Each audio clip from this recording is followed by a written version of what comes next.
Posible raw na may kinalaman sa umano'y destabilization threat ang Maleta Boys, kaya naman naka-heightened alert pa rin ang Senado.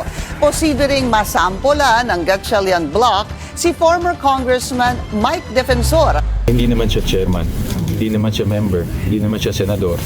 Bakit niya linlin lang ang tao? Minamataan ang posibleng legal action laban kay dating Congressman Mike Defensor. Kasunod yan ng pag-anunsyo niya ng isang pagpupulong kaugnay ng Senate Blue Ribbon ngayong araw. Pero hindi naman ito otorisado ng nasabing committee. Dahil pag linadoko niya, kinagamit niya ang titulo ng Senado, hindi tama yun dahil panluloko ang ginagawa. Ay, bakit siya nag-a-announce? Hindi rin alam kung bakit. Tingin ko, para lokohin ng tao at dahil pag naloko yung tao, tingin nila official yun.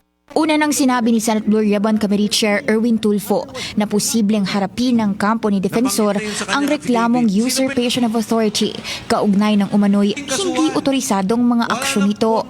Sa kabila ng matagal na delay, nagpatuloy pa rin ang pagpupulong ng 18 Maleta Boys kasama si Defensor sa Mandaluyong. Pagdating sa kung may kaugnayan ito sa destabilization efforts umano, sagot ni Gatchalian.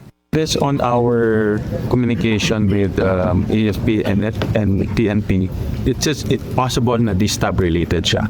But I won't go into the details based on our conversation with them yesterday.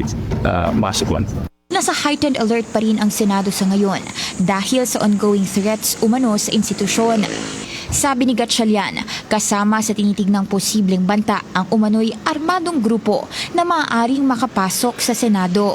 Nakipagpulong na ang senador sa AFP at PNP kasama sina Senators Ping Lacson na dating PNP chief at Tito Soto na chairperson ng National Defense Committee. Ang trabaho ko kasi is maging paranoid para maging safe ang mga empleyado, safe kayo lahat. So I'm doing this in order to make sure na safe ang empleyado natin at premises natin.